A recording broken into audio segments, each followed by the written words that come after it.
आपके सामने स्क्रीन पे लिखा हुआ है, it looks at you, returned gauge of cinema. अगर सिनेमा ना हो तो रिटर्न गेज क्या होगा सुफियान? आपके पीछे तो मैंने सोचा आंखें खोलने का मौका दे दूं, तो आपसे ही पूछ लेती हूँ जी। रिटर्न गेज से आपको क्या समझ आएगा? अगर सिनेमा का वर्ड यहाँ से फिलहाल ना सोचें सिनेमा के बारे में, तो रिटर्न गेज से क्या समझ में आया? रिटर्न गेज,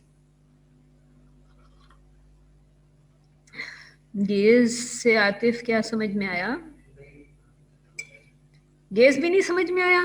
हमने सारा विजुअल प्लेजर असल में गेज पढ़ा था जी।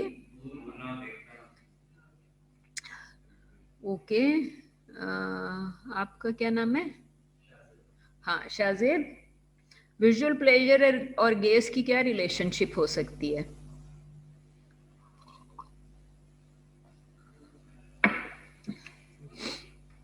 विजुअल प्लेजर क्लास में तो आप आते हैं ना? कौन से 2 वीडियो क्लिप्स दिखाए थे? देखे तो ज्यादा थे जी। तो अगर शमीमारा का क्लिप हो तो विजुअल प्लेजर इसमें क्या है और गेज कहाँ है? मुझसे पहली सी मोहब्बत मेरे महबूब प्लेजर कहाँ है और नवाज, गेज मुझसे कहाँ है? पहली सी मोहब्बत मेरे प्लेजर नहीं महबूब है?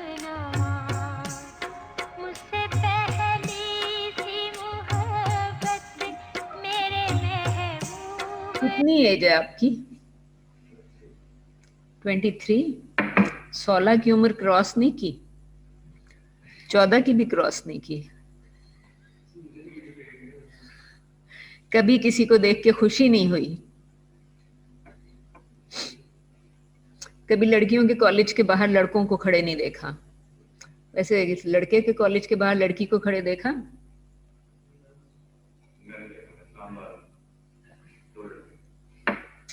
गाड़ी में, और वो भी गाड़ी में जी जी शाहजेब, तो जो मेरा क्वेश्चन था उसका प्लेजर से कोई ताल्लुक नहीं था? पास पड़ोस में भी कभी किसी को नहीं देखा? किसी फंक्शन में भी कभी किसी की तरफ खुशी से नहीं देखा? देखा है।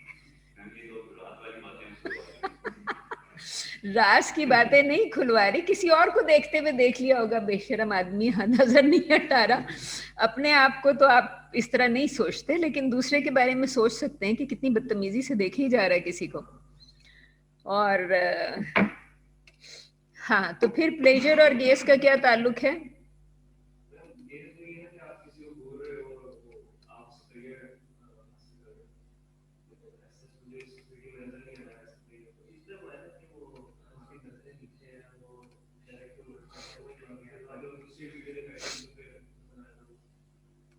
किसी और ने की तो बदतमीजी, खुद की तो ठीक है। ये जो इसने बोला उसका किसी भी किस्म के प्लेजर से कोई ताल्लुक है? आपको तो, आपने मुझे कहा कि ये जो सीन था, इस सीन का प्लेजर से कोई ताल्लुक है, या इस टेक्स्ट का प्लेजर से कोई ताल्लुक है? आपने कहा कि इसमें तो कोई, आपने कहा इसमें प्लेजर नहीं है जी सुफियान। प्लेजर था कि नहीं था?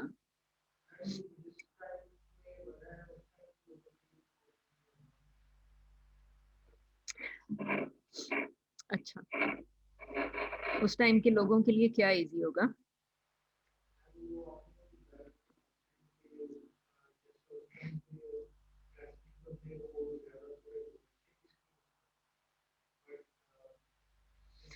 मैंने जब ये रीडिंग डिस्कस की थी तो मैंने आपसे एक चीज और डिस्कस की थी कि इस वुमन की, जिस पीरियड की आप बात कर रहे हैं राइट नाउ, इसकी स्ट्रेटेजी कुछ और है। क्योंकि रिलेशनशिप में तो 2 लोग नहीं चाहिए होते आपको। 2 तो कम से कम चाहिए होते हैं। तो इसकी स्ट्रेटेजी कुछ और है। वो जो निर्मा वाला सीन था, that was a woman with a different strategy. शाही महल्ले की और स्ट्रेटेजी होगी, डोमेस्टिक की और स्ट्रेटेजी होगी, आसान लफ्जों में, बदतमीज लफ्जों में, राइट। क्वेश्चन जो मैं आपसे इतनी, शाहजेब से भी पूछा, शाहजेब आप बिजी हैं, लेकिन क्वेश्चन ये था कि मैंने आपका वो जो विजुअल प्लेजर का पूरा एलिमेंट था, उसका गेज से तो ताल्लुक था ना, आपकी गेजिंग एट समबडी। तो शमीमारा को आपको नहीं लगा उसमें कोई प्लेजर है, लेकिन देर इज अ पॉसिबिलिटी कि आधी सदी पहले इसकी ये जो, नहीं लुक्स, अकेले लुक्स नहीं, उसका जो स्टाइल है नीचे देखने का, वो किसी के लिए बहुत प्लीजिंग रहा हो। मे बी, यकीन से नहीं कह सकते। लेकिन अगर आपको निर्मा का सीन याद है, तो वो तो उसमें तो क्लियरली स्किन एक्सपोजर था। तो स्किन एक्सपोजर का प्लेजर से कोई रिलेशनशिप है? डेफिनेटली। गुड, एटलीस्ट किसी चीज पे आप एग्री किया आपने, राइट। सो अगर उसका गेज से ताल्लुक है, और अगर आप स्किन छोड़ दें, सिर्फ ऊपर देख लें, नजर आई टू आई देख लें, तो आपके ख्याल में रिटर्न गेज क्या होगा? ये जो हमने अभी बात की कि कोई किसी को घूरे जा रहा है और दूसरा बंदा कहता है कि ये तो बदतमीजी कर रहा है, उसने तो आपको सीधा सीधा कहा कि जब तक बुढ़ापा नहीं आता बदतमीजी कर लो, right. So you can fully understand कि फिल्म या जो भी रणवीर का सॉन्ग है वो आपको क्या मैसेज दे रहा है। और देर इज अ पॉसिबिलिटी कि काफी सारे लोगों ने सीटियां बजाई हों या प्लीज हुए हों, तालियां बजानी शुरू कर दी, ठीक है, somebody would feel encouraged। तो गेज और रिटर्न ऑफ द गेज से क्या समझ में आया? आप इमेजिन कि ये वाली खातून थी और लिबर्टी मार्केट से गुजर रही थी और उसको लगा कि somebody is gazing at her और following her, तो ये क्या करेगी? if it was 60s, वैसे तो खुश भी हो सकती है, लेकिन डांटेगी। सो कल्चर फिर यही था ना कि अगर आप खुश भी हैं तो आपको डांट के जाना। तो बड़ा कॉम्प्लेक्स है, कॉम्प्लेक्स सिचुएशन नहीं है कि you are please but you are still shouting at the person. Complex situation नहीं है। आगे से शायद आपने एक मुहावरा सुना हुआ होगा, घर में माँ बहनें नहीं है, सुना होगा। किसी को आप घूरे जाएं तो आगे से ये सुनने को मिलेगा। सो बेसिकली यू कैन अंडरस्टैंड कि कल्चर थोड़ा सा कुछ अजीब सा है कि आपको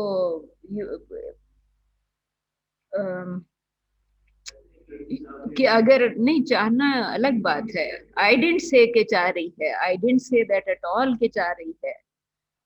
please is something else and wanting is something else.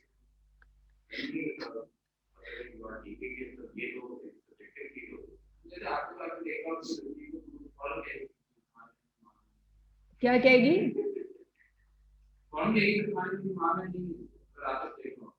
वो तो टीचर है, वो तो टीचर है।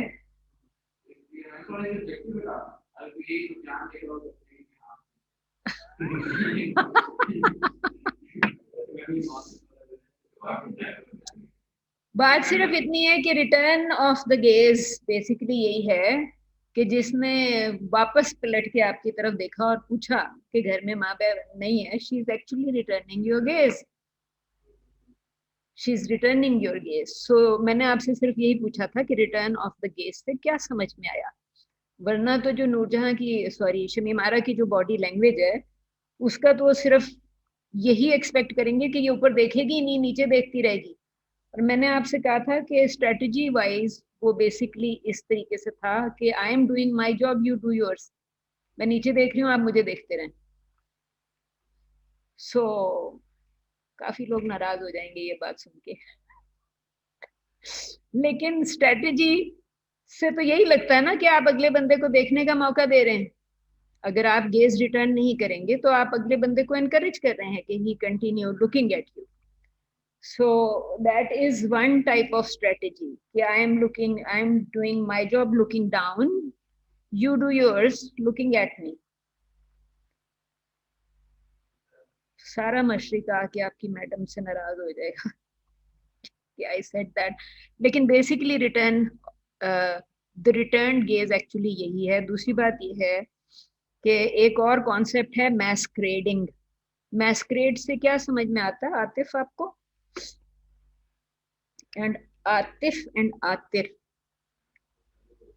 आप लोगों ने डार्क ग्लासेस तो नहीं पहने हुए, लेकिन अगर आपने डार्क ग्लासेस लगाए हुए हों तो वुड पीपल नो कि आप कहाँ देख रहे हैं. वो जो आपने, अगर आतिफ को भी आपने कहा था कि आतिफ किसी को देख रहा हो, अगर डार्क ग्लासेस लगा के देख रहा होगा तो तब भी यही सुनने को मिलेगा. क्यों नहीं मिलेगा?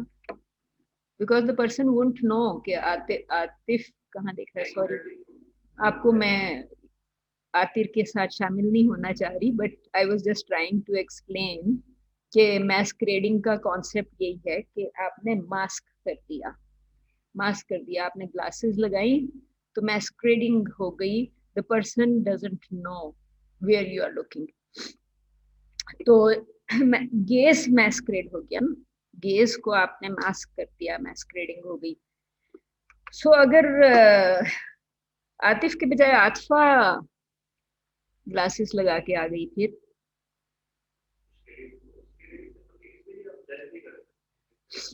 दोनों सूरतों में यू कैन नॉट टेल कि पर्सन कहाँ देख रहा है.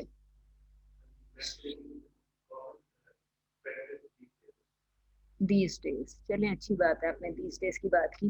तो वो मैस्क्रेडिंग तो बेसिकली वो भी रिटर्न गेज ही है कि अगर आप इस कैरेक्टर की बात कर रहे थे, विद इसी कैरेक्टर की आंखों पे आप जरा डार्क ग्लासेस प्लेस करते हैं तो वो जो लुकिंग डाउन वाला कॉन्सेप्ट था वो तो खैर वैसे ही खत्म हो जाएगा the minute you are putting dark glasses on her face.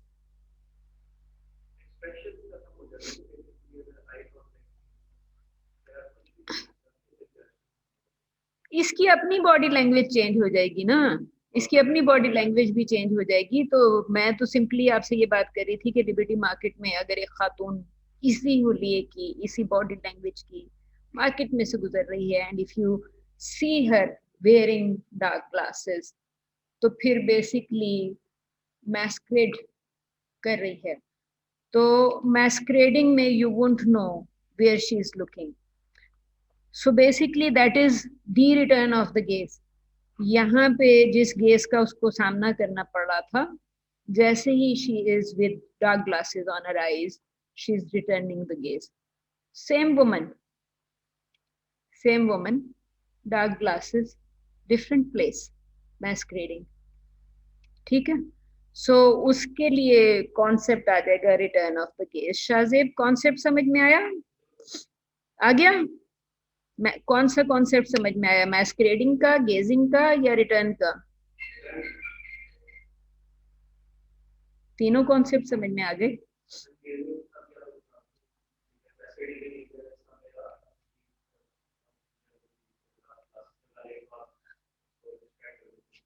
मैस्क्रेडिंग एक पूरा कॉन्सेप्ट है, उसकी एक पूरी थियरी है असल में. तो मैं आपको सिर्फ कम्युनिकेशन के पॉइंट ऑफ व्यू से बता रही थी कि व्हाट इट इज, कि मैस्क्रेडिंग क्या है, गेजिंग क्या है, रिटर्न ऑफ द गेज क्या है. तो ये सारे इंटरकनेक्टेड कॉन्सेप्ट्स हैं.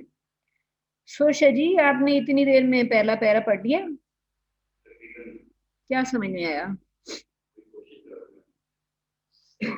चलें शाहजेब, आप समझाने की कोशिश करें कि ये क्या कह रहा है.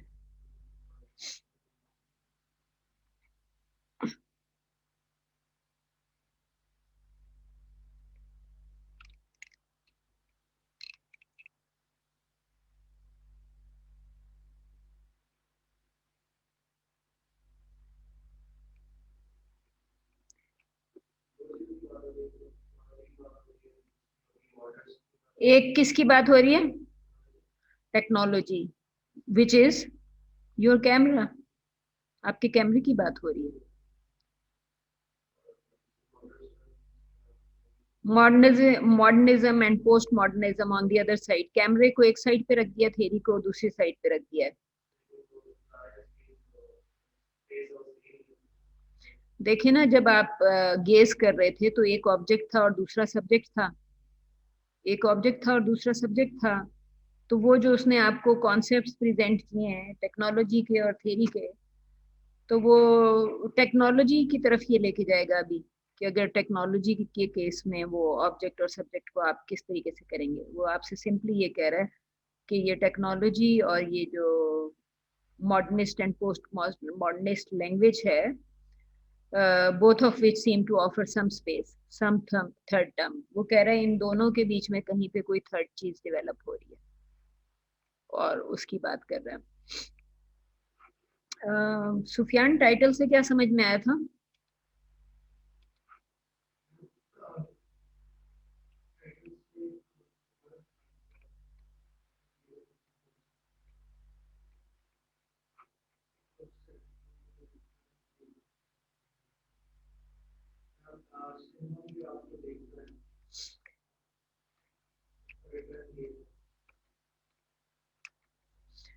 सिनेमा आपको देखता है।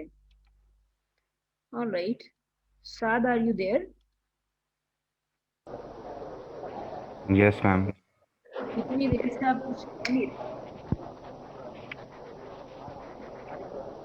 ये कुछ समझ में आ रहा है कि ये क्या हो रहा है यहाँ पे? मैम कोई वो जिसका वेट कर रहे होते हैं किसी का। ऑलराइट, तो वेट कर रहे होते हैं तो सिनेमा की वो बात कर रहा है, तो वी कैन से कि these people are sitting- theatre में परफॉर्मेंस का वेट करते हैं। ऑलराइट, थिएटर में। तो किसके पॉइंट ऑफ व्यू से ये शॉट हुआ फिर? अगर if these are the audience sitting in a cinema, तो किसके पॉइंट ऑफ व्यू से ये शॉट ले रहे हैं? परफॉर्मर की। Are you sure? सिनेमा में ये आपका परफॉर्मर नजर आ रहा है? नो मैम, थिएटर में। अच्छा, सिनेमा में ये पॉइंट ऑफ व्यू कैमरे स्क्रीन का होगा मैम। एक्चुअली क्योंकि अगर आपको सारा ऑडियंस हॉल में बैठा हुआ नजर आ रहा है तो किस स्क्रीन का हुआ? वहाँ पे कोई और आके तो आपको फिर नहीं देख रहा। वो simply Purer, whiter, cleaner, and rid of the coarse, hard-to-digest parts as seen in the 50-60 unprocessed grain of rice on the left. है, और Processed pre-cooked rice is now ready for the supermarket and for your table as the perfect addition to any meal. लेकिन वो simply आपको audience के point of view से आप ये देख रहे हैं, और उसके बाद आपको साथ साथ बीच में ऑडियंस का भी नजर आता रहता है।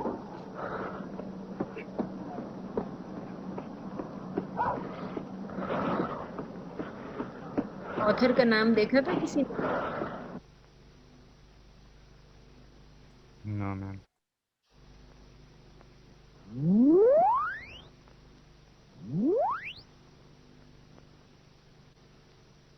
ऑथर का नाम नहीं देखा।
जी समझ नहीं आया कुछ भी है या कुछ बेसिकली उसने कॉन्सेप्ट तो एक्चुअली उसका वही है कि आपसे वो सिंपली ये कह रहा है कि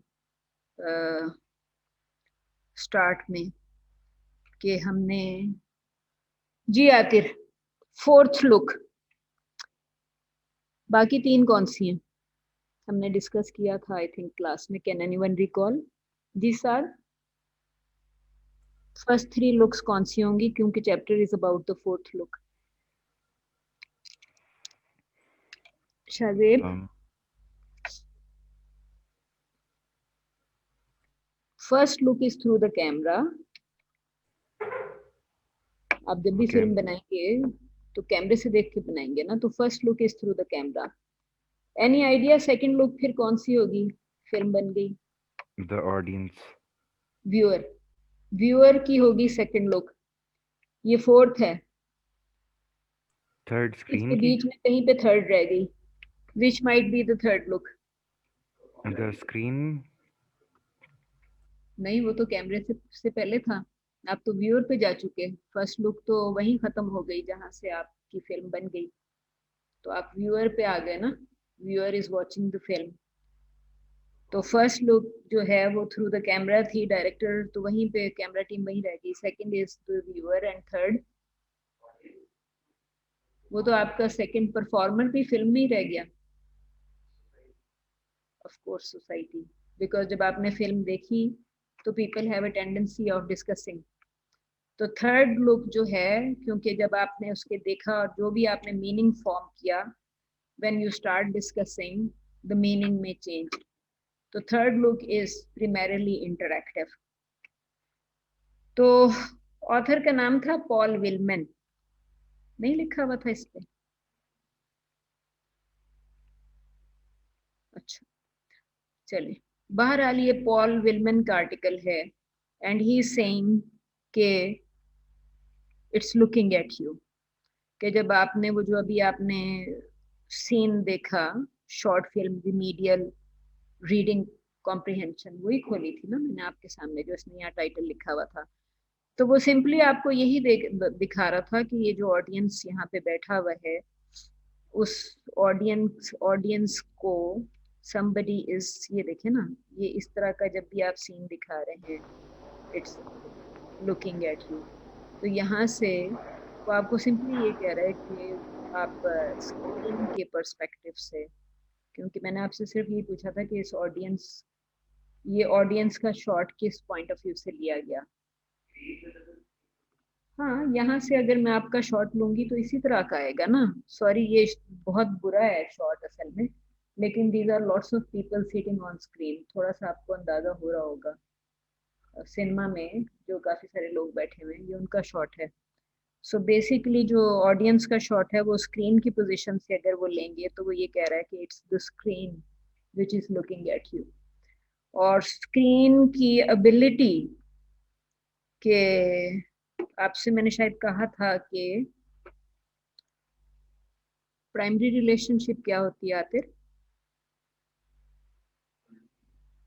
primary secondary and tertiary relationship हमने जो सिनेमा या मीडिया के यूजेस हैं तो आप उसको यूज कर रहे हैं फॉर एग्जांपल एंटरटेनमेंट इंफोटेनमेंट और किस लिए यूज कर रहे हैं हाँ इंफॉर्मेशन एंटरटेनमेंट किसी वक्त आप सोशलाइज ही कर रहे होंगे पीयर्स के साथ जाके कभी एस्केप कर रहे होंगे कुछ और मतलब 4-5 ही बिहेवियर्स होते हैं उसके पीछे कि why you are watching the film because you just don't want to just to escape certain situations sometimes you need to go away लेकिन सिनेमा फिर आप अगर हमारे ऊपर कल्चरल इम्पैक्ट है तो फिर वो integration with the western world भी है ना कि सिनेमा जब हमें इन्फ्लुएंस कर रहा है तो we are integrating with other cultures because we are learning from their cultures सीख नहीं रहे जब हम फ्रेंड्स देखते हैं कि फ्रेंड्स किस तरह बैठते हैं तो हमें लगता है कि हमें भी ऐसे ही बैठना चाहिए it was was a very popular show for perhaps past 20-30 years. So people get influenced by the screen.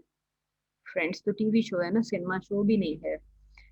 So if audience are watching the screen, TV पे, computer पे, cell phone पे और सिनेमा के अंदर, तो फिर primary, secondary and tertiary relationship क्या हो सकती है शाहजेब? ऑडिटोरियम में आप, सिनेमा हॉल में आप 1 to 1 देख रहे होते हैं. 1000 रुपए का टिकट लेके आप इसलिए नहीं जाते कि वहां पे आप बैठ के टेक्सटिंग करते रहें ना. अगर आप किसी को साथ ले भी जाएं तो वहां पे आप किसी हॉट डिस्कशन में मसरूफ नहीं हो जाते. ऐसे ही है. सो उसको फिर हम क्या कहेंगे? Primary relationship. क्योंकि you have 1 to 1 relationship with the screen.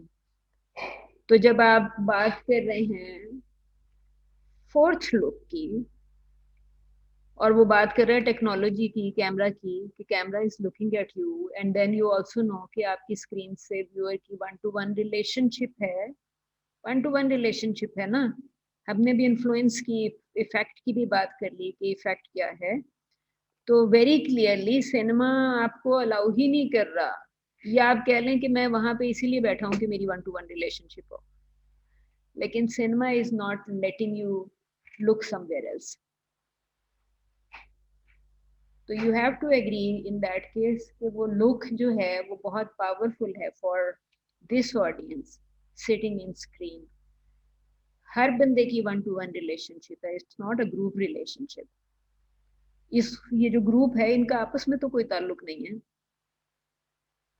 आपस में तो कोई ये ग्रुप रिलेशनशिप, कलेक्टिव बिहेवियर तो नहीं फॉर्म कर रहे ना. सिंगुलर बिहेवियर फॉर्म कर रहा है. जो बंदा यहाँ पे बैठा है, हर बंदे की 1 to 1 रिलेशनशिप है विद द स्क्रीन. आपको लग रहा है कलेक्टिव रिलेशनशिप है?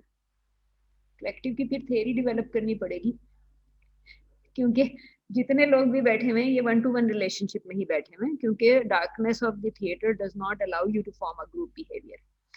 उसके बजाय आप अपने दोस्त के घर में बैठ के, कभी बुलाया दोस्तों को कि घर पे बैठ के फिल्म देखेंगे साथ?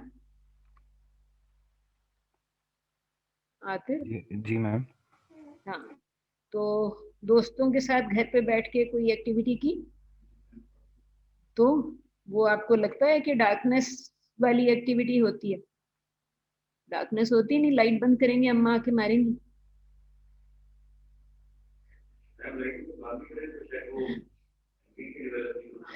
एम्बियंस डेवलप नहीं होगा. आप उसमें, हालांकि टेक्नोलॉजी में वो कितना आया था कि जी आप सराउंड साउंड वाले चीजें ले लें और घर में लगा लें और सिनेमा वाला बिहेवियर हो होम थिएटर का, लेकिन उसका वो इम्पैक्ट ही नहीं है.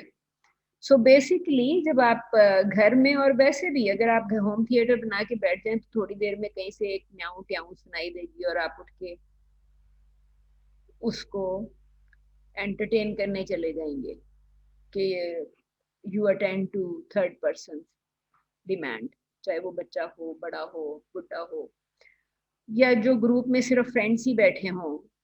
तो वो मेरा ख्याल है कि टीवी देखते हुए क्या करते रहेंगे सुफियान? घर में अगर आपने फैमिली के साथ बैठ के टीवी देखा है तो क्या होता है? मैम वो ड्रामे इंडियन स्टार प्लस वाले. हाँ, तो देखते कैसे हैं? 1 to 1 रिलेशनशिप में देखते हैं, प्राइमरी रिलेशनशिप में विद द स्क्रीन कभी भी नहीं देखते. No. You never watch TV in 1 to 1 relationship. TV देखते हुए लोग आपस में बातें करते रहते हैं. अगर फोन आ गया तो फोन भी उठा लेंगे. कोई पता नहीं है, कोई बंदा टीवी के सामने मैगजीन पकड़ के बैठा हो, टीवी के सामने लोग हाँ खाना खा रहे हो, कोई और एक्टिविटी कर रहे हो. Darkness of the theatre, darkness of the theatre वो सिर्फ प्राइमरी रिलेशनशिप है. अभी तो हम ये बात ही नहीं कर रहे कि आप हॉल में स्क्रीन के कितने करीब या कितनी दूर बैठे हुए हैं. आप जहां मर्जी बैठे हुए हैं, it is 1 to 1 relationship with the screen, क्योंकि स्क्रीन का साइज भी तो बहुत बड़ा होता है ना. Cinema screen is a large screen, big screen. और ये आप टीवी की इतनी सी स्क्रीन और उसके सामने बैठे हुए 2 4 6 या 8 10 लोग.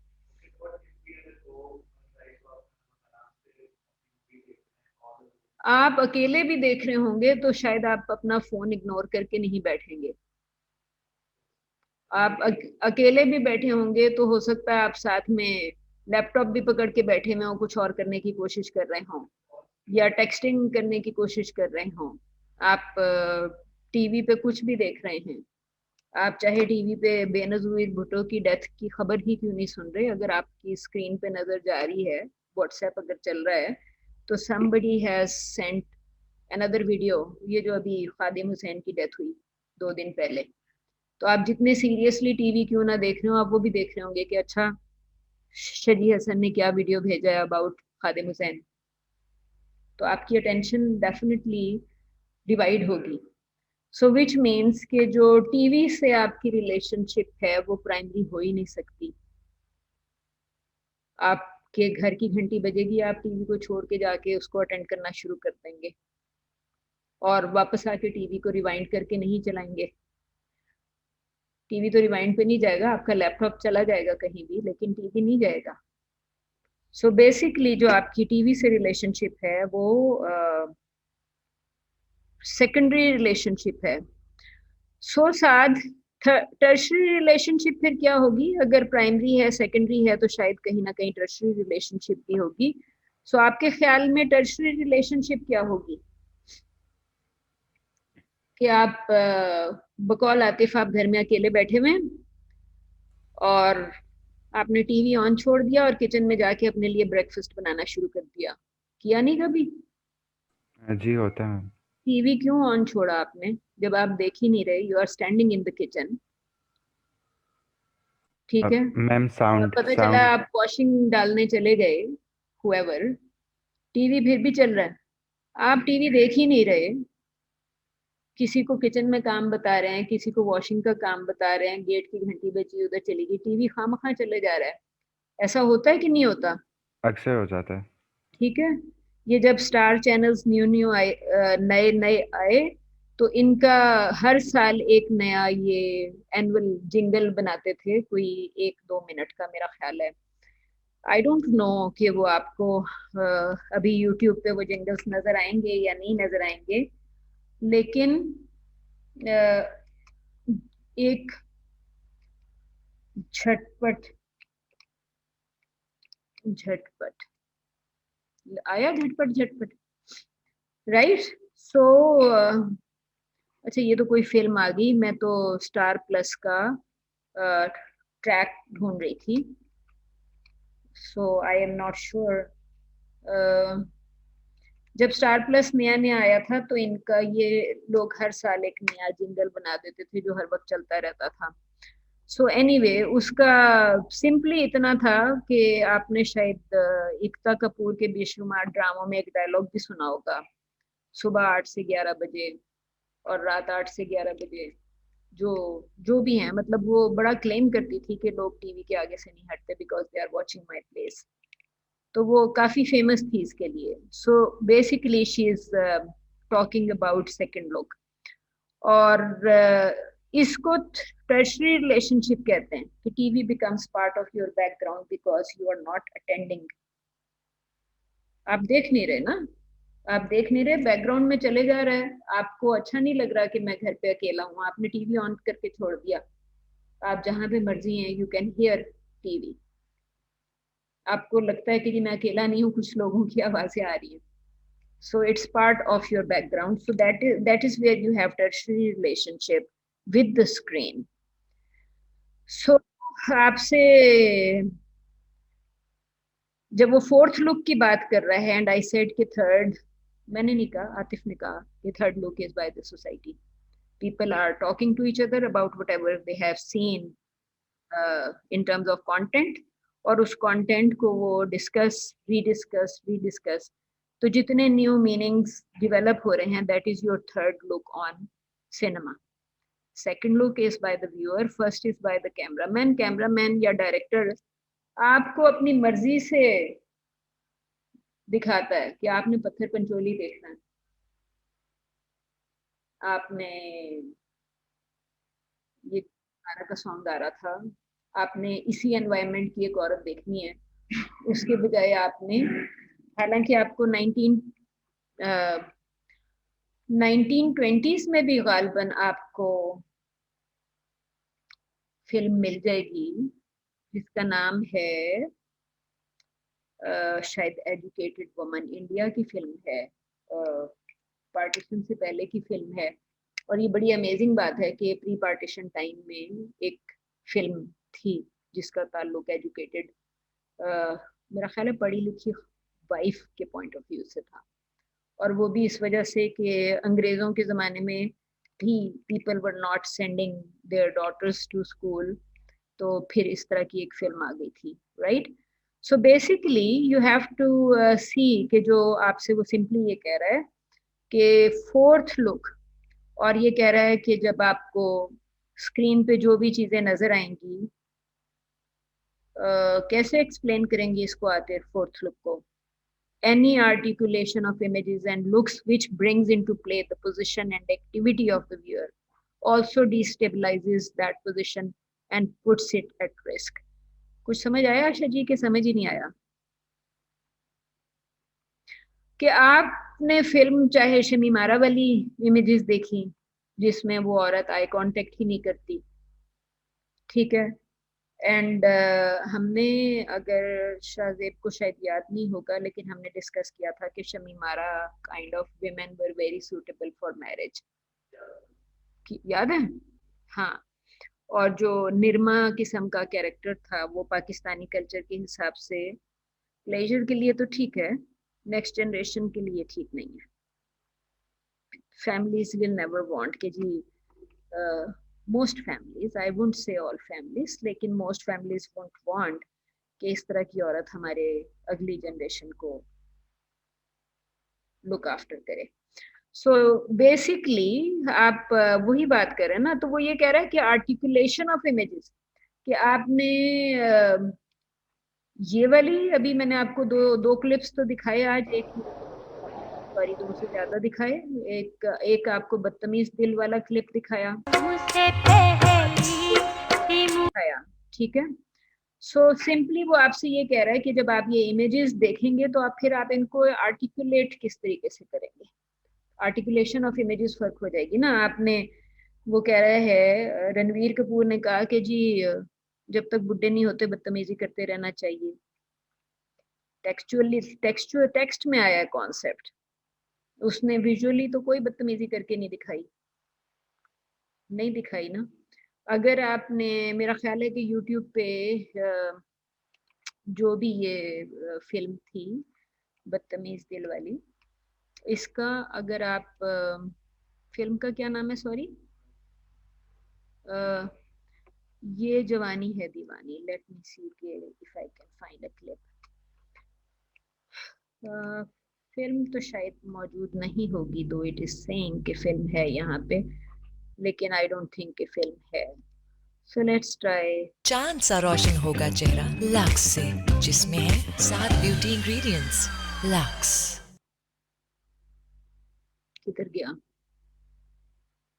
शुरू हो गया? यस।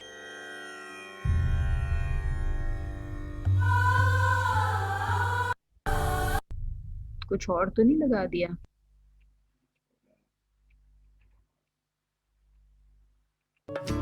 नोर बनो में पानी धा, अखियों में पानी दे।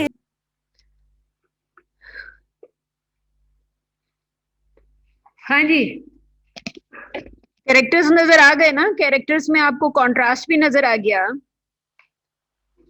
और आर्टिकुलेट किया या नहीं किया इमेजेस को, ठीक है। आर्टिकुलेशन ऑफ इमेजेस अगर आप डिफरेंट कैरेक्टर्स के पॉइंट ऑफ व्यू से देखें, तो अभी तक तो जितना वो आपको कबीर थापड़ नजर आया है, उसके लिए उसकी फ्रेंड ने पिछले बेंच वाला लोफर, हालांकि वो कह रही है कि मेरे बेस्ट फ्रेंड्स है, दोस्तों के साथ जा रही हूँ, बट उसको वो लोफर कह के बात करती है, बेस्ट फ्रेंड को भी। नॉर्मली हम कहेंगे कि अगर आप किसी के लिए इस किस्म की वोकेबलरी यूज कर रहे हैं तो वो आप दोस्त तो नहीं हो सकते शायद, right. But it's very obvious कि इस फिल्म के अंदर इस लैंग्वेज के बावजूद दे आर बेस्ट फ्रेंड्स, ठीक है। और वो जो उसने इनविटेशन कार्ड लिख रही थी शुरू में कबीर थापड़, वो भी उसी के लिए लिख रही थी definitely, for a character. So basically आप वो जो आपकी कैरेक्टर्स की जो, इसका नैना नाम था दूसरे कैरेक्टर का, नैना नाम था राइट, उसकी बोरिंग लाइफ की आर्टिकुलेशन भी बड़ी क्लियर है। बोरिंग लाइफ, उसकी माँ कहती है कि वो पछताएगी, उसको लगता है कि जो इंडिपेंडेंट हर जगह घूमती फिरती है, लाइफ एंजॉय कर रही है, वो बाद में पछताएगी। तो नैना आगे से कहती है मैं तो ऑलरेडी पछता रही हूँ, बिकॉज शी फील्स के उसकी her life is too boring. तो वो हालांकि काफी करियर ओरिएंटेड काम कर रही है, लेकिन शी फाइंड्स कि वो कोई ऐसी चीज नहीं है कि शी, उसको लगता है कि वो अ, पछता रही है, बिकॉज काफी सीरियस किस्म का, मतलब जो उसकी पेरेंटल स्टाइल लग रहा है, पेरेंटल स्टाइल में तो फिर यही होगा ना कि यहाँ मेडिसिन हुई, यहाँ आप शादी हुई, तो एंजॉयमेंट वाला टाइम तो फिर कहीं भी नहीं रहा। तो बेसिकली आपको जो एक्टिविटी नजर आई, उसको पोजीशन ऑफ व्यूअर से ही देख रहे हैं ना। मैंने जो अभी तक उसकी एक्टिविटी देखी, या आपने एक्टिविटी देखी नैना की, कबीर थापड़ की, या जो अदिति, जो 3-4 डिफरेंट कैरेक्टर्स हमने देखे, उन सारों को हम अपनी अपनी पोजीशन से उस एक्टिविटी को एनालाइज कर रहे हैं। सुफियान की पोजीशन कुछ और होगी, साथ की कुछ और होगी। आप अगर मुल्तान से आ रहे हैं तो प्रॉब्ली सटल डिफरेंसेस होंगी from Lahore to Multan, right. तो हर बंदा जो है वो इमेज को अपनी पोजीशन से आर्टिकुलेट करेगा ना। तो वो बेसिकली आपको सिंपली वो ये कह रहा था कि जो फोर्थ लुक है, फोर्थ लुक वो आपको सिंपली जो आपकी अपनी पोजीशन है उसको डिस्टेबलाइज कर रही है, because fourth look is the controlling look. अगर स्क्रीन आपको देख रही है और आपसे प्राइमरी कांटेक्ट उसने बनाया हुआ है एज व्यूअर, तो प्राइमरी कांटेक्ट के ऊपर तो इफेक्ट सबसे स्ट्रांग होगा, होगा कि नहीं होगा। तो जितने भी लोग उस सारे को देख के निकलेंगे, उनके ऊपर बहुत स्ट्रांग इम्पैक्ट ऑफ स्क्रीन होना चाहिए, राइट। तो सिंपली वो सिर्फ आपको यही कह रहा है कि, और जो हम when the scopic drive is scopic actually, आपने आप बेसिकली इट मीन्स के जो आपको यहाँ पे अगर आप फिल्म को देख के जो आपका प्लेजर का एलिमेंट था, ठीक है, तो उसका उस हवाले से वो आपसे सिंपली बात कर रहा है, राइट। ठीक है, कि आप फिल्म की या इमेज को देख के जो आपका प्लेजर का एलिमेंट है, प्लेजर का जो एलिमेंट है कि मुख्तलिफ जो आपका ऑडियंस है वो क्या मीनिंग, मतलब आपको सिंपली ये कह रहा है कि आप खैर यहाँ से आपको स्कोपिक ड्राइव उसमें के अंदर वो ले गया, लेकिन आपको सिंपली कि आप जो कैमरा के थ्रू जो भी चीज आप देख रहे थे इज ब्रॉट इनटू फोकस, वो आपसे सिंपली टेक्नोलॉजी की बात कर रहा था कि technology is taking over our minds, और टेक्नोलॉजी को किस तरीके से वो आपको यूज करते हैं।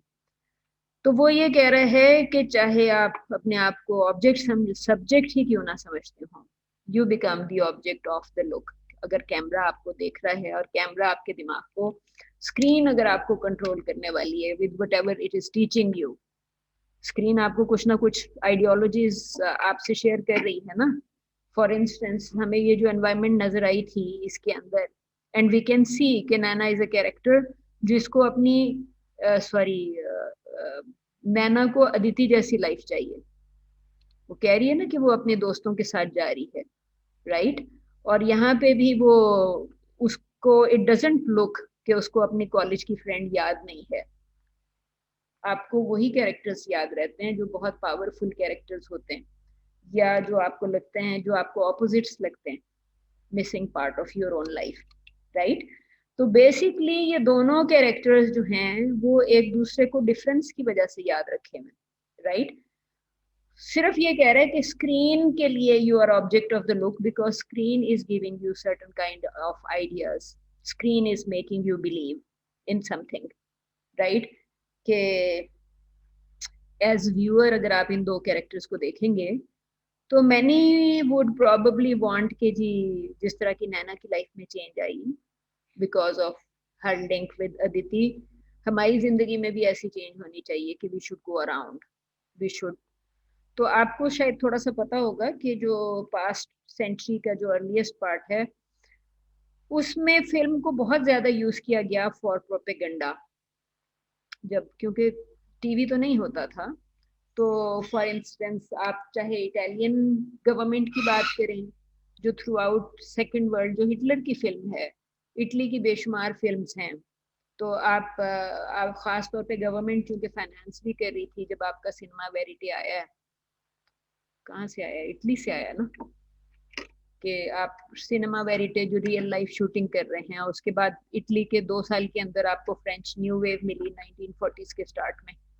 So basically starting from Italy it's going around कि वो रियल लाइफ शूट करके किस तरह प्रेजेंट कर रहे हैं, और उसके बाद आपको वो पत्थर पंचोली और ये सारे पाकिस्तान में आपको जागो हुआ सवेरा मिलेगी बाय 1959।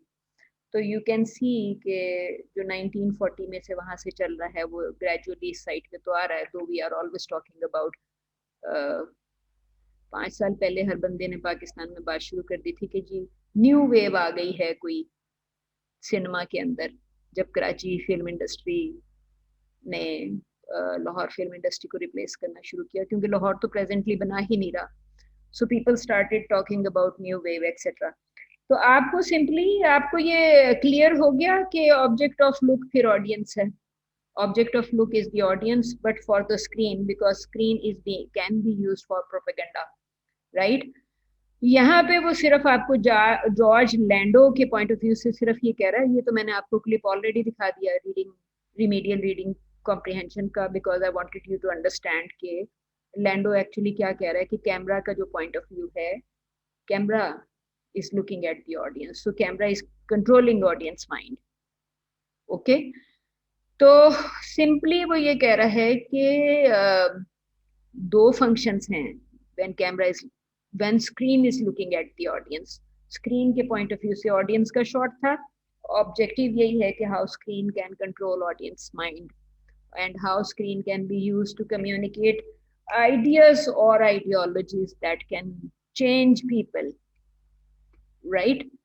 तो simply वो आपको ये कह रहा है कि जो ये हमने वो जो क्लिप देखा था, ये स्क्रीन पे लिखा हुआ नजर आ रहा था ऑडियंस के साथ, this is a film about you not about it's maker, ठीक है। और हम देख रहे थे कि टेक्सचुअल फॉर्म में लिखा हुआ आया था, ठीक है। The gaze of the projection surface, screen आपको देख रही है, सिंपली आपको ये कह रहा है कि screen is looking at you, क्योंकि स्क्रीन के ऊपर जो भी चीज है वो आपसे आपको it will not let you do something else. So basically उसको वो कह रहा है लुकिंग बैक, ऑडियंस अगर उसको देख रहा है तो screen is also looking back at you, जो आपसे लुकिंग बैक का कॉन्सेप्ट उसने डाला। अब आप चाहे ये कहें कि उसके पीछे तो मेकर्स हैं एक्चुअली, लेकिन स्क्रीन की जो ability to grasp once attention, जिसको वो ये कहता है कि gorgon like, film itself becomes a gaze rather than an object to be gazed upon। आप स्क्रीन को देख रहे हैं तो आप उसको ऑब्जेक्ट समझ के देखेंगे ना, दिस इज एन ऑब्जेक्ट। लेकिन अगर ये आपको कंट्रोल कर रही है तो it is returning the gaze of the screen. और उसको वो ये कह रहा है गॉर्गन लाइक, जिस तरह अगर आप लोग सांप को देख के इस तरह खड़े हो जाते हैं और अपनी जगह से हिल नहीं पाते डर के मारे, उसने कहा कि स्क्रीन आपको हिलने नहीं देगी, it will capture your attention. So basically जो पॉल विलमन ने ये जो इट्स लुकिंग एट यू, उसने सिंपली ये कहा screen's gaze transfixes the audience into a state of willing immobility. आप हिल नहीं सकते स्क्रीन के आगे, आप बैठे रहेंगे 90 मिनट 100 मिनट जो भी टाइम है। सो चाहे उसका कंटेंट ये हो या उसका कंटेंट पॉलिटिकल हो, अल पचिनो की फिल्म क्यों ना हो, गॉडफादर की फिल्म हो, और सम अदर फिल्म, हिटलर की क्यों ना हो, ट्रायम्फ ऑफ द विल, जो मैंने आपसे कहा कि पास्ट सेंचुरी के स्टार्ट में प्रोपेगेंडा के लिए इस्तेमाल कर रहे थे अंटिल वी हैड टीवी। तो अब तो for over half a century PTV को हम क्या कहते रहे हैं? Mouthpiece of government. ठीक है, उसकी कोई ऑप्शन नहीं थी। तो यू कैन अंडरस्टैंड कि वो सिंपली यही कह रहा है कि स्क्रीन ट्रांसफिक्सेस द ऑडियंस। ठीक है, immobility of the audience, or audience is the object because screen is controlling the object like the gorgon.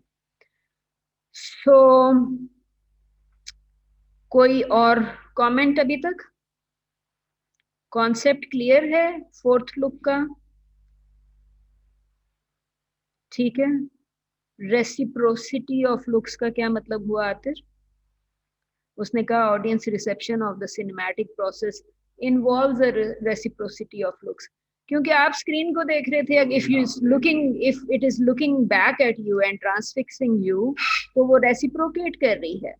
ठीक है, the gaze of the spectator and the concomitant gaze of the screen looking out into the darkness। अंधेरे से आप वो जो snake वाली जो Gorgon की एग्जांपल दी, बेसिकली इसका सिंपली वही मतलब है कि स्क्रीन आपको बड़े स्ट्रांगली आपको कंट्रोल कर सकती है। फोर्थ लुक वाला concept. Fourth look return, it looks at you, return of the gaze by the screen। Concept बड़ा सिंपल सा कॉन्सेप्ट है ये, कोई इतना कॉम्प्लिकेटेड नहीं है। बज़ाहिर लगता है कि कॉम्प्लिकेटेड है।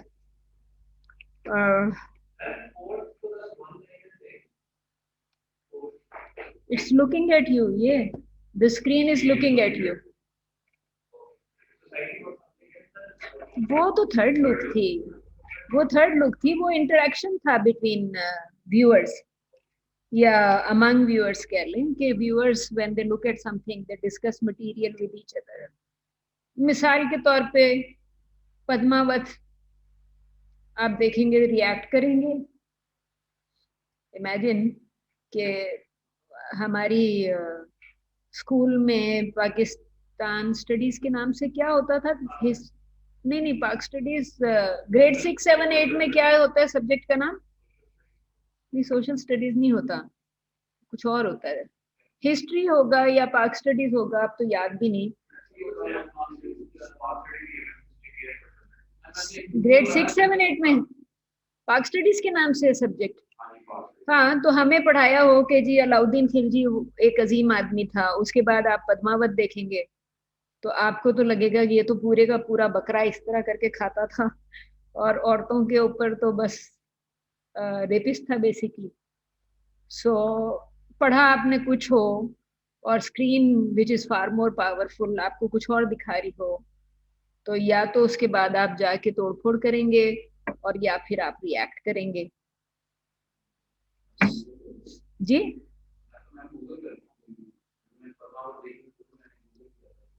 लेकिन गूगल तो नहीं, गूगल तो रिलायबल नहीं है ना। जो गूगल एकेडमिक मटेरियल थोड़ी है।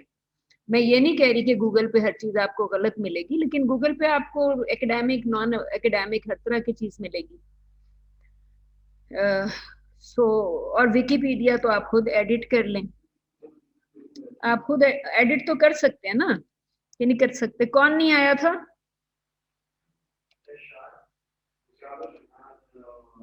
आसिम। ठीक है, 2 लोगों को ही एब्सेंट करना। चले, दोनों स्लॉट्स की अटेंडेंस लग गई। हम we are done with the attendance. जी कहाँ पे थे हम? इधर थे। ओके, रेसिप्रोसिटी का कॉन्सेप्ट क्लियर हो गया ना कि स्क्रीन जो है रेसिप्रोकल हुआ। आप उसे देख रहे थे, वो पॉल विलमैन इज सेइंग कि it's looking back at you. तो नेचुरली अगला वर्ड जैसे ही अब आप कहेंगे कि it's looking back at you, तो रेसिप्रोसिटी का कॉन्सेप्ट होगा ना। अब ये स्कोपिक हम पहले भी देख रहे थे कि जी स्कोपिक्स में क्या क्या आ सकता है, तो एक तो वो आप उसने खैर टेलीस्कोप निकाल के दे दिया था जिसका विजुअल ही लिंक है बहरहाल, लेकिन एक और चीज होती है जिसको हम कहते हैं स्कोपोफीलिया। सुना हुआ है? बेसिकली जो हम विजुअल प्लेजर की बात कर रहे थे, तो सिंपली वो जो स्किन एक्सपोजर या वैसे ही, मतलब जरूरी नहीं है कि विजुअल प्लेजर अब ये इसको ये जैसे ये कैरेक्टर शाउट कर रही है कि कभी लड़की नहीं देखी, और फिर उसको उल्टा जब वो कहता है कि यू आर नॉट सेक्सी तो उसको दोबारा डांटती है कि आप माफी भी मांगो। पहले उसको घूरने पे डांट रही होती है, फिर नॉन सेक्सी कहने पे उसको डांटना शुरू कर देती है। सो बेसिकली जो पूरे की पूरी वोकेबलरी है, जो डायलॉग्स हैं, वो तो स्कोपोफिलिक हैं, बड़ा क्लियरली स्कोपोफिलिक है, क्योंकि dialogue can lead the audience into any kind of imagination, दोनों कैरेक्टर्स के केसेस में ना। और प्रोबेबली वो जो शुरू में बदतमीज वाला गाना था वो भी शायद इसी फिल्म का है, ठीक है। सो यू कैन सी कि वो जो प्लेजर वाली बात कर रहा है कि आप बज़ाहिर सिंपल नजर आने वाली चीजें जो हैं वो व्यूअर को किस गार्डन पाथ पे ले जा सकती है।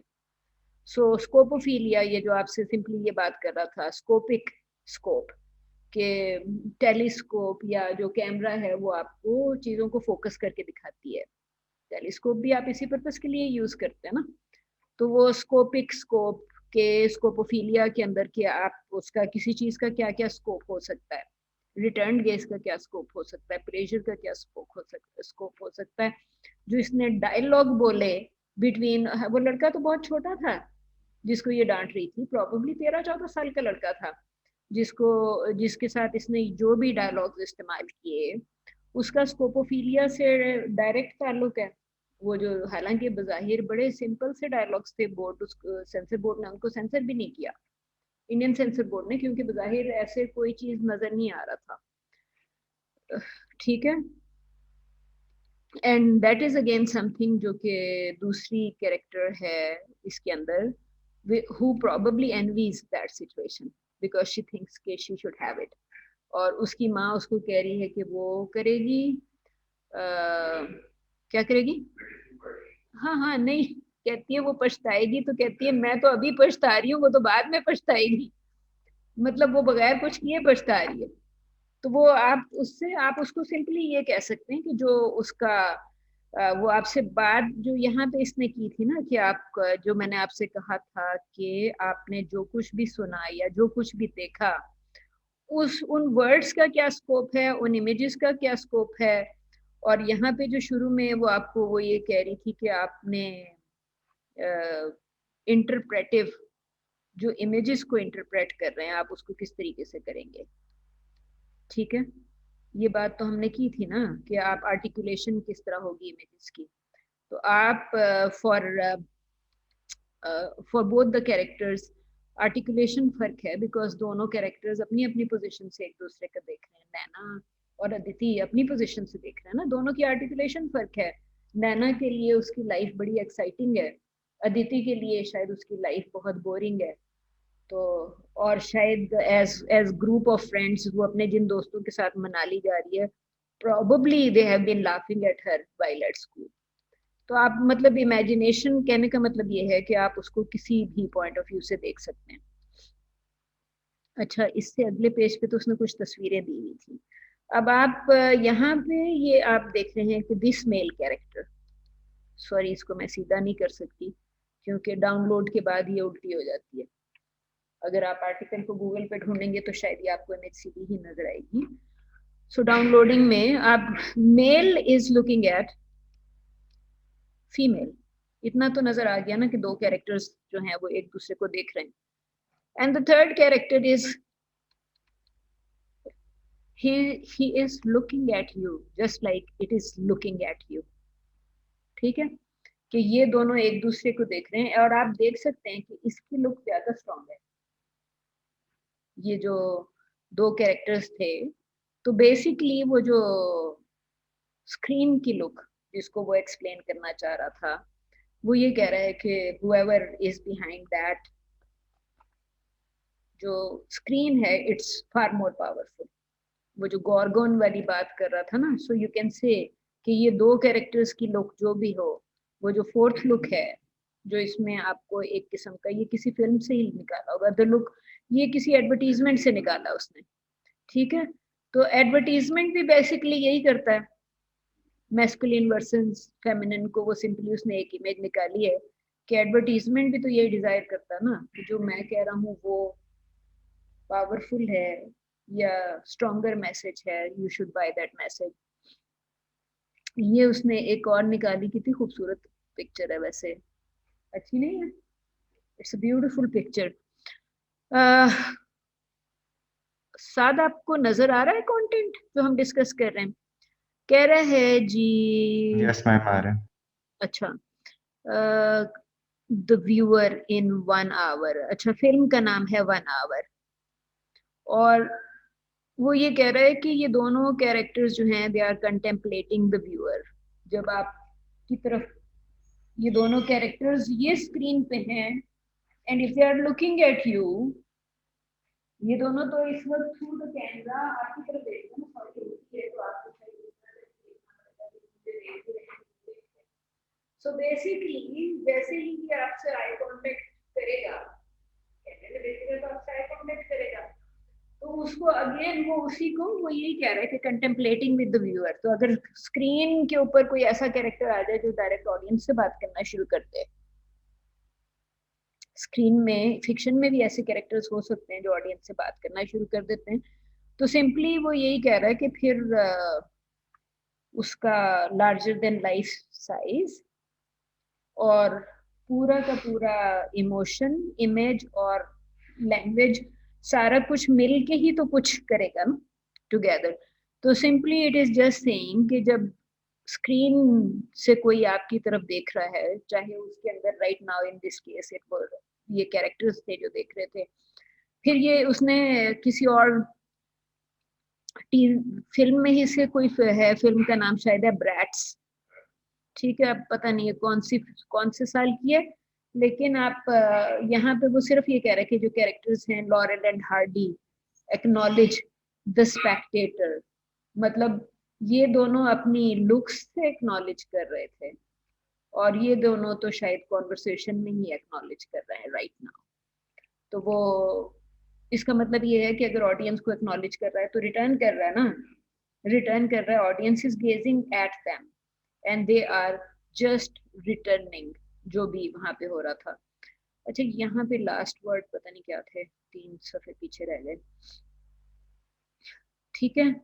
सिंपली वो आपको ये कह रहा था कि cohesive act of entire cinematic apparatus, ठीक है, कोहेसिव ही है ना, if it is gazing at you, तो वो सिर्फ ये कह रहा है कि कोहेसिव एक्ट है, ऑपरेशन है, the production, presentation and ultimate reception of a film, जिसका मकसद यही है कि आप उसको किस तरह रिसीव करेंगे, that is probably also pre decided. जाहिर है फिल्म का जो भी ओवरऑल मैसेज होता है या कंटेंट होता है वो प्री डिसाइडेड होता है। सो अगला उसने सिर्फ इतना कहा कि जो पूरी फिल्म की तो अलग बात है, फिल्म में तो बेशुमार सीन्स होते हैं, बेशुमार शॉट्स होते हैं, ऐसी है एक फिल्म में बेशुमार सीन्स होंगे और हर सीन में बेशुमार शॉट्स होंगे। सुफियान, मैं सही कह रही हूँ? शाहजेब, हर सीन में बहुत सारे शॉट्स होंगे? आपसे वो सिर्फ ये पूछ रहा है कि शॉट के अंदर आपको जो कुछ भी नजर आया वो फिनिट है या इनफिनिट है। Let's look at this shot, have you captured everything?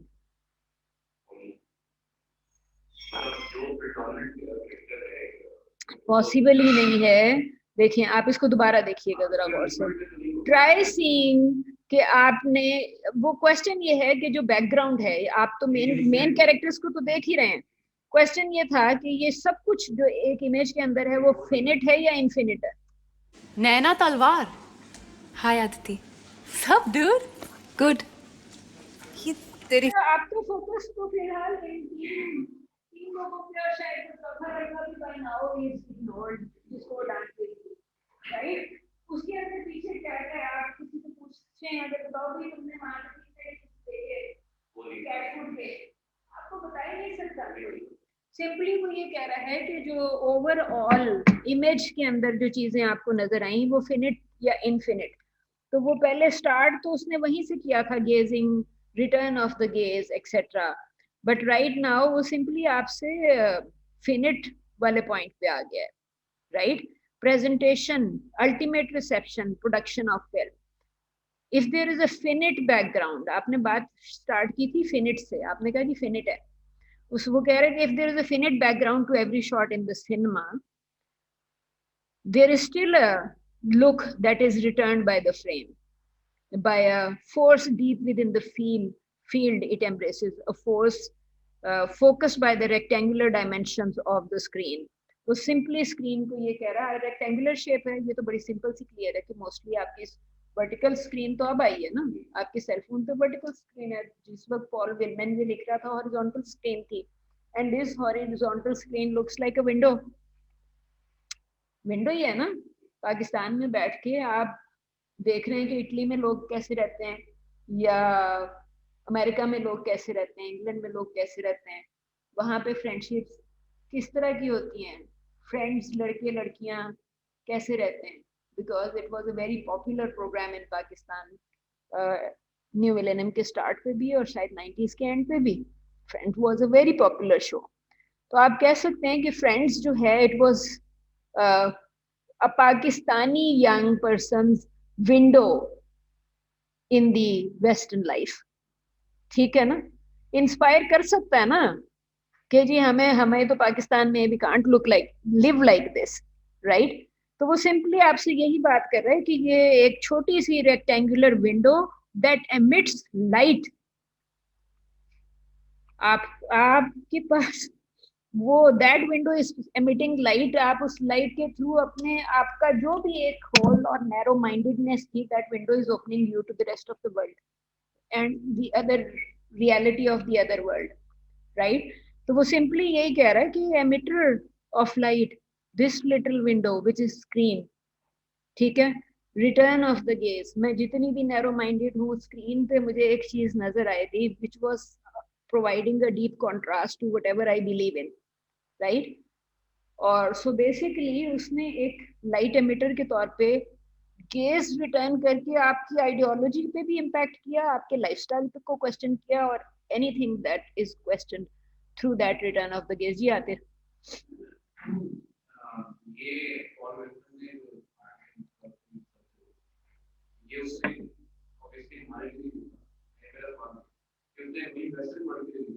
वो लोग क्या देखते हैं, वो तो अपनी नहीं आखिर वो ये बात नहीं है, ऑल हिस आपकी वो बात अपनी जगह ठीक है कि वेस्टर्न, वो सिर्फ ये कह रहे हैं कि रिटर्न ऑफ द गेज।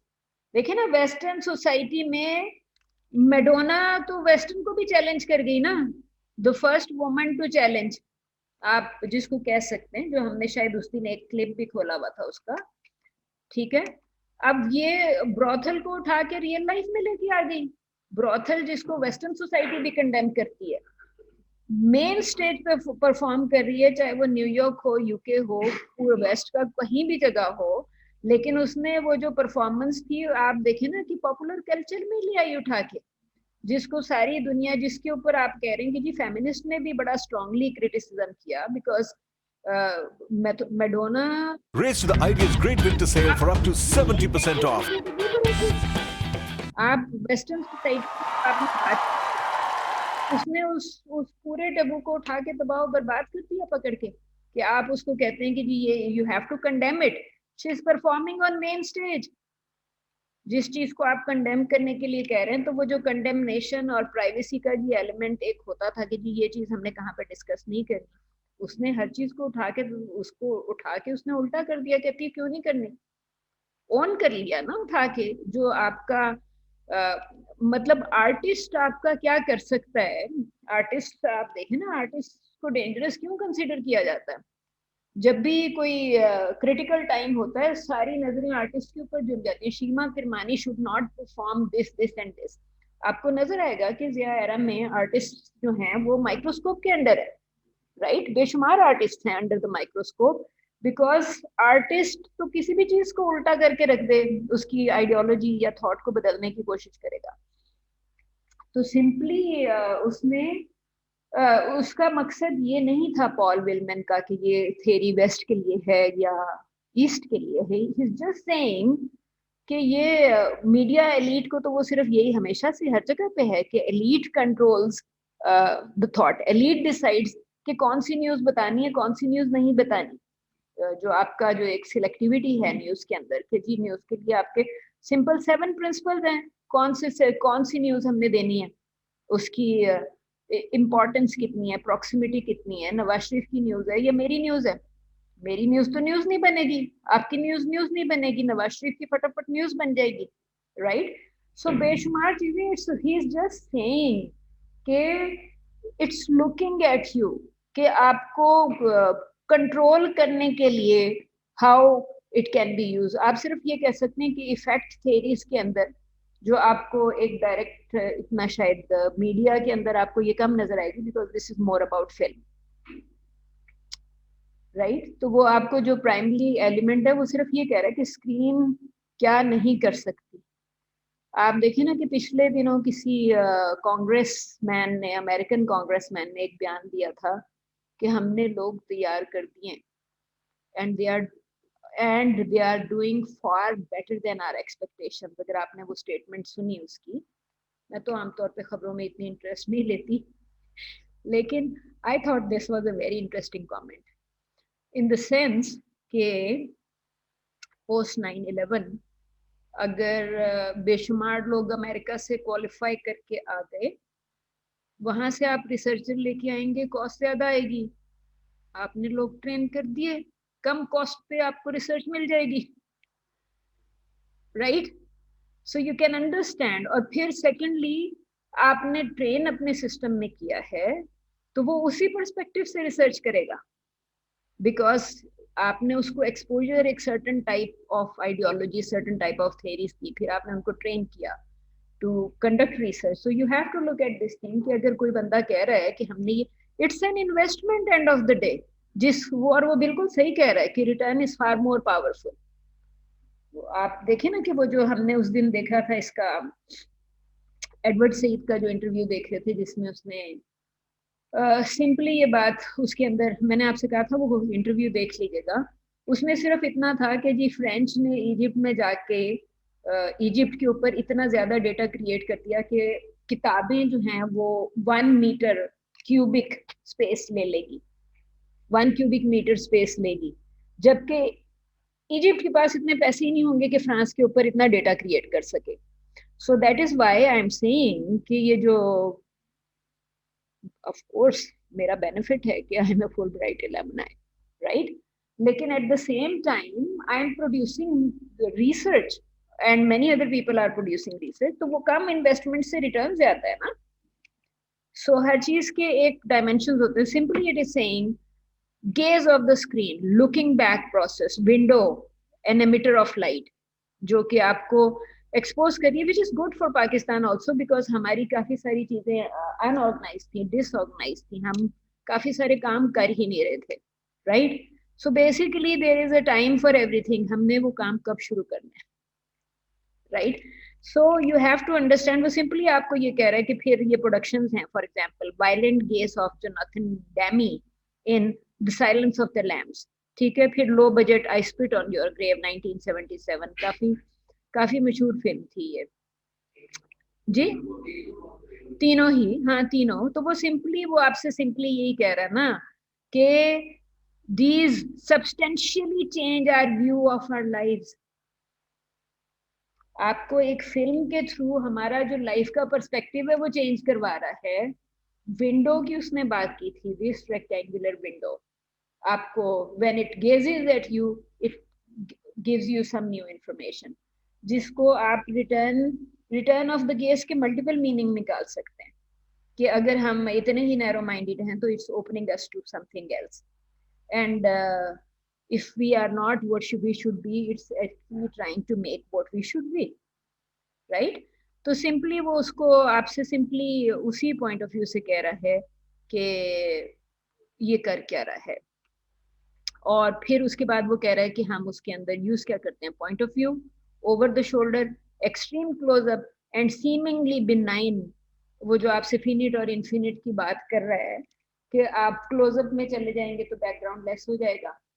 सो आप constantly you are moving between focus and out of like depth of field के अंदर जब आप मूव कर रहे हैं तो वो जो इन्फॉर्मेशन आपको, हमें मत पता भी नहीं चलता कि हमने क्या क्या इन्फॉर्मेशन वहां से रिसीव कर लिया and it is stored in our mind someway.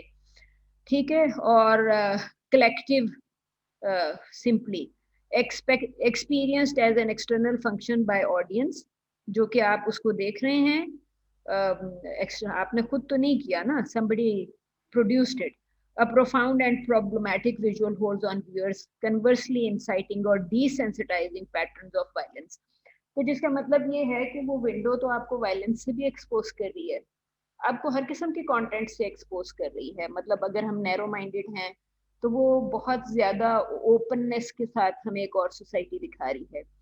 अगर हम नॉन वायलेंट हैं तो वो probably is showing us something which is more suitable for a violent mind. तो लोग कौन जो है वो किसको, and then he says कि misogyny, cruelty, misandry, etc. ठीक है। तो वो हर किस्म की चीजें नजर आ जाएंगी ना। ये जो मेजोना का वीडियो था उसमें तो अच्छी खासी मिसोजिनी मौजूद है। एंड फिर उसके बाद खैर वो उसी के साथ वो बेसिकली सेक्सुअल कंटेंट की भी उसी के अंदर बात की कि आप फिल्म के अंदर तो किसी भी किस्म का चीज लेके आ सकते हैं, एंड सम टाइम, जैसे उसने पीछे ब्रैड्स का कहा कि Laurel and Hardy are talking to audience, right. उससे पहले जो उसने क्लिप दिखाया था, दोनों characters are looking directly into the eyes of the viewer. आपका प्रोटैगनिस्ट अगर व्यूअर्स की आंखों में देखेगा तो वो आपसे सिंपली ये कह रहा है कि रिफ्लेक्सिव प्रोसेस है, inherently reflective process, and also looks back on itself. ठीक है। तो जो भी हमारी प्री सपोजिशंस हैं, whatever we believe in, this has the ability to challenge everything. Presuppose चीजें होती हैं ना हमारी लाइफ में कि वी आर प्री सपोजिंग कि हमें क्या करना और क्या नहीं करना। डांस गर्ल्स डांस, कुछ और फिल्म्स के अब आपको ये नाम लिए जा रहा है यहाँ पे थ्रू आउट। अब नैना ये कर रही थी जो ये कह रही है, निकी rejects the boring patriarchal domesticity. ये लिखा हुआ, सॉरी ये सिलेक्ट नहीं हो रहा, मैंने आई ट्राइड सिलेक्टिंग लेकिन ये लिखा हुआ है, द बोरिंग पेट्रियार्कल डोमेस्टिसिटी। नैना की लाइफ तो यही थी, राइट। सो उसकी माँ जितना उसकी माँ उसने कहा मैं कोई खास नहीं कर रही, उसकी माँ कहती क्यों खास नहीं कर रही, मेडिसिन पढ़ रही है, डॉक्टर बन रही है, राइट। उसकी मदर एम्फसाइज करने की कोशिश कर रही है, and mother does not realise के शी इज के Naina is fed up with boring patriarchal domesticity. अगर नैना इस तरीके से बिहेव कर रही है, she is actually returning the gaze. वो जो अपनी माँ को ये कहती है कि मैं तो पहले ही आप कह रही हैं वो बाद में पछताएगी, वो कहती है मैं तो पहले ही पछता रही हूँ, because whatever is her age she has lived a boring life, right. तो वो simply if she is responding that way she is returning the gaze, क्योंकि फैमिली ने उसको जिस गेज से like screen is controlling you, family has been controlling her to grow in a certain style or to live a certain life. Doctor बनेगी, बड़ी कामयाब रहेगी हमेशा, राइट। तो उसने तो उसको by answering कि मैं ऑलरेडी पछता रही हूँ, she has returned the case, right. और simply और उसमें वो सिर्फ ये कह रहा है कि ये जो बोरिंग पेट्रियार्कल लाइफ, वो उसको सिर्फ ये कह रहा है कि Nikki is continually framed by Arzner in striking closeups looking directly at the audience. ठीक है। वो तो फिर उसका कैमरा स्टाइल है कि अगर कैरेक्टर को आप कैरेक्टर अगर कैमरे में देखेगा तो ऑडियंस तो डेफिनेटली फील करेगा कि नैना और निकी और नैना हूसोएवर अगर डायलॉग बोलते हुए देखेगी तो उसको लगेगा कि मुझसे डायरेक्टली बात कर रहे हैं। ठीक है। सो अगर वो आई कांटेक्ट कर रही है तो वो कह रही है फिर then films action is seen through her eyes, audience की आंखों में से डाल के अगर कैरेक्टर बात कर रहा है तो फिर व्यूअर जो है उसको उसकी आंखों से देखेगा। और ऑल आई सेड कि जी स्कोपोफिलिक इन द सेंस कि अगर आपको if you are feeling pleasure तो फिर इसको आप कहेंगे स्कोपोफिलिया। ऑडियंस जो है व्यूअर बेसिक कॉन्सेप्ट लुकिंग का यही है कि जो आप सेकंड लुक की बात कर रहे हैं कि जो व्यूअर जो सिनेमा में बैठा हुआ है is actually jumping into the screen of the male protagonist because we say कि film is produced from the point of view of the male protagonist. Most films जो हैं वो फीमेल्स के लिए प्रोड्यूस ही नहीं की जाती। Most films are produced for from males perspective. तो वो सिंपली वो यही कह रहा है कि आप जो हैं उसी पॉइंट ऑफ व्यू को प्रमोट कर रहे हैं। और अगर कोई वुमन के पॉइंट ऑफ व्यू से बनी है तो देन यू वुड से कि she is returning the case. देखें ना कि ये जो शमी मारा वाला था वो मेल पर्सपेक्टिव था। somebody would say कि even express yourself is male perspective। Madonna feminist के तौर पे नहीं बना रही, शायद she is trying to please some male audience, क्योंकि एंड ऑफ द डे इस वीडियो को देखने या इस स्टेज परफॉर्मेंस को देखने अगर पाकिस्तान आके परफॉर्म करती तो मोस्टली शायद मेल ऑडियंस जाता, right. There would probably be more men than women, right. America में तो यू कैन से कि यूके अमेरिका शायद हर तरह का audience would be there, but main चीज ये थी कि she brought it out of brothel into popular culture, जिस किस्म की इसने परफॉर्मेंस दी थी, ठीक है। और बहरहाल उसमें सिंपली उसको नाटजी के साथ भी उसने थोड़ा सा लिंक करने का कोशिश किया। ठीक है, कोई और क्वेश्चन? बेसिक कॉन्सेप्ट्स इसके यही हैं, वो सिर्फ उसको सिंपली यही कह रहा है कि अगर आप वायलेंस भी दिखा रहे हैं या सेक्सुअल कंटेंट है तो in all cases it's a way of returning the gauge.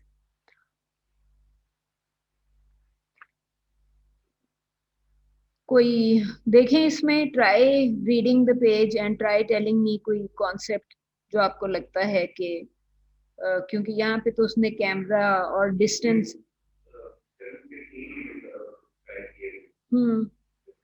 लेकिन हमने एक बात की थी कि ऑडियंस स्क्रीन से कितनी दूर या करीब बैठा हुआ है, तो यहाँ पे भी simply she is just he is just saying कि आपने जो शॉट्स लिए डायरेक्शन स्ट्रेट फॉरवर्ड है या जिस तरह की भी है 12 feet from the subject photographing them head on in conventional master shot.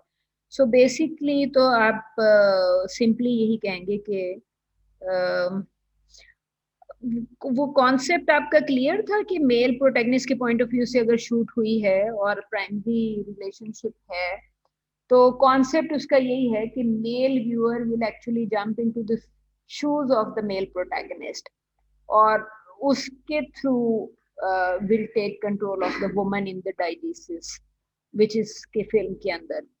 तो that's why it would be important कि जी हैप्पी एंडिंग फिल्म हो, वरना मेल प्रोटैगनिस्ट के थ्रू आप कंट्रोल नहीं ले सकते as a viewer. So protagonist की सक्सेस व्यूअर की सक्सेस है। सो व्यूअर की sympathies and desires especially in a primary relationship would be strongly with the male protagonist.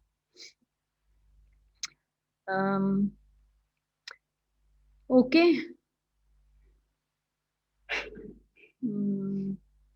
Nightmares or next morning Peggy covers for him but Frank makes a clean ये reception ही है ना, उसने तो आपको title ही में उसने कहा था रिसेप्शन।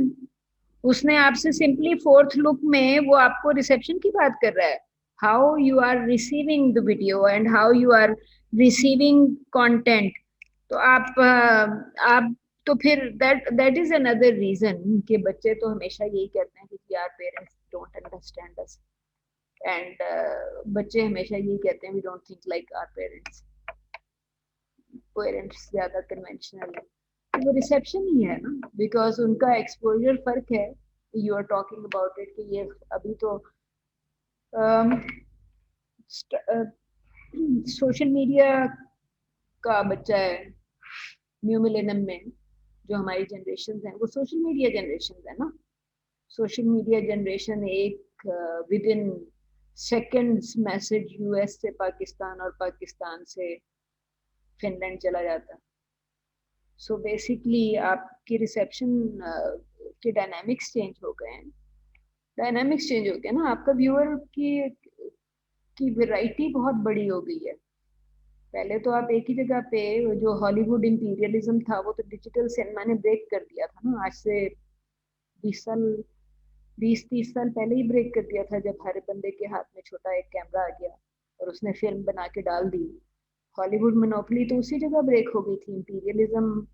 क्योंकि इस वक्त आप सिर्फ हॉलीवुड फिल्म्स नहीं देखते ना, सिनेमा में तो आप शायद हॉलीवुड फिल्म ही देखेंगे पाकिस्तानी सिनेमा में, बट यूट्यूब पे हु इज वाचिंग व्हाट। तो वो इंटरफियरेंस इन जो हॉलीवुड का गेज था उसमें डिजिटल डाइवर्सिटी ने उसको ब्रेक कर दिया, हॉलीवुड के गेज को।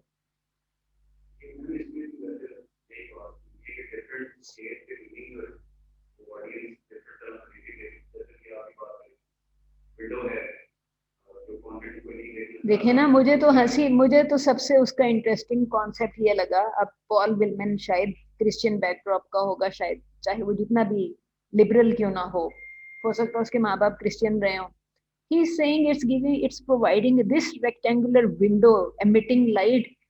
हम उसको अपनी जुबान में ट्रांसलेट करेंगे तो हम क्या कहेंगे? एमिटिंग लाइट को हम नूर उसका पैरेलल मीनिंग नूर निकाल देंगे। यू नेवर नो कि लोग उसको किस तरीके से इंटरप्रेट करें। So it's very interesting. मैंने तो जब उसकी एमिटिंग लाइट वाला वर्ड पढ़ा तो आई एक्चुअली ट्राइड थिंकिंग कि ये आदमी जिस वक्त emitting light, window emitting light लिख रहा था, what was he trying to tell the world? कुछ समझाने की कोशिश कर रहा था ना। मतलब राइटर बड़ा कॉशियसली लिखने की कोशिश करता है, बिकॉज यू नेवर नो कि आपकी कौन सी बात किसको किस वक्त बुरी लग जाए। ठीक है ना। तो फिर आप इसमें ये देखें ना, disruptive fight against conquering dictatorship beyond the boundaries of her intended espionage assignment. तो ये कौन सी फिल्म का दिया हुआ उसने? इसी का, हाँ ठीक है। तो उसमें तो आप देखें ना कि नाटजी, नॉर्वेजियन फ्रीडम फाइटर, इस किस्म की चीजें। तो आपको तो बेसिकली कोई भी किसी भी किस्म का कॉन्सेप्ट हो जाता है। सो यू नेवर नो कि अभी पिछले साल, कोई साल पहले कोई अमेरिकन फिल्म है जिसमें, मुझे सॉरी इस वक्त मेरे जहन से उसका नाम निकल गया फिल्म का, जिसमें नाटजीज कैंप्स इन फोकस थे। कौन सी फिल्म है? ऑस्कर मिला मेरे ख्याल में उस फिल्म को। नहीं, पिछले 2-3 साल के अंदर, जिसमें आप हिटलर के कैंप्स दिखा रहे हैं ना, नाटजी। अगर आप उसके अंदर फिल्म के अंदर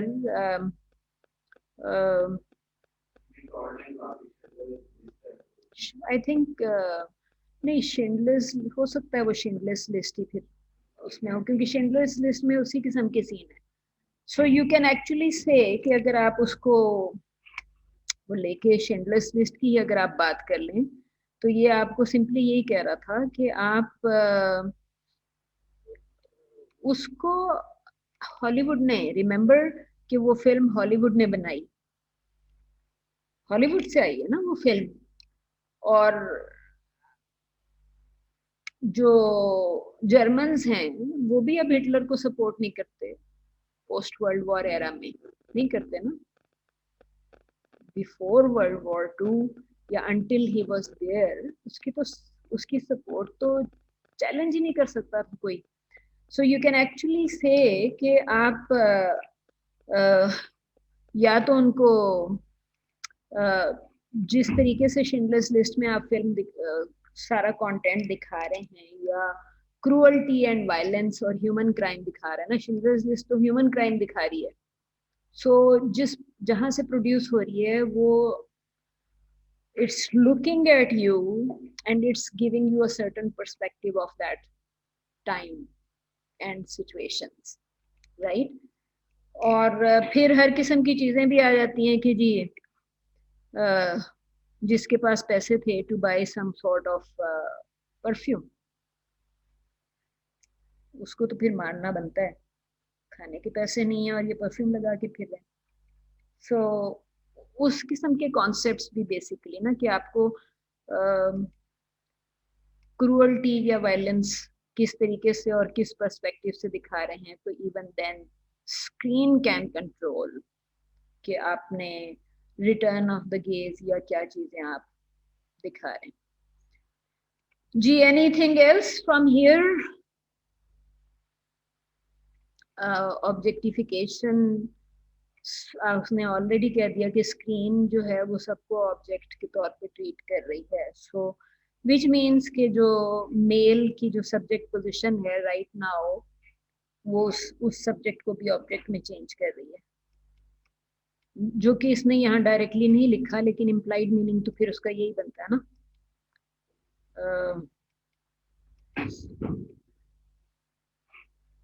womanly hand gestures, bearing and manner. तो sharply observed comment upon the role of dress and presentation in the creation of one's sexual identity. तो वो ये कह रहा है कि आपने चाहे जितना भी डेयरिंग काम किया, daring and sophistication, officer Henderson, जहाँ पे वो ये कह रहा है कि आप after arresting several criminals, the two men returned to the police station where they amused their comrades with demonstration of womanly hand gesture. Male को कह रहा है कि आप किस किस्म के एक्सप्रेशन दे रहे हैं, ठीक है।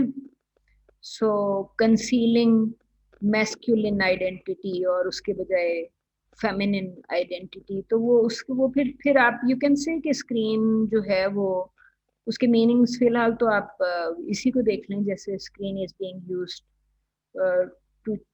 टू इम्प्रूव जो भी ट्रांसजेंडर आइडेंटिटी है। न्यू मिलेनियम पाकिस्तान में भी चेंज हुई, और इंडिया से तो मेरा ख्याल है कोई ट्रांसजेंडर्स पे कोई ड्रामा आ रहा है जो कि 1000 से ज्यादा एपिसोड्स, कोई 1200 एपिसोड्स पे चला गया। सो यू कैन से कि वो जो गेजिंग है या हाईलाइटिंग द सिचुएशन या जो विंडो एमिटिंग लाइट का जो कॉन्सेप्ट है, तो वो सारी चीजें उसके अंदर आ जाएंगी ना कि आपकी what you are doing and how you are doing it. जी कोई और कॉन्सेप्ट, कोई question about anything? Main concept यही है, बाकी I think you can look at it and think about it.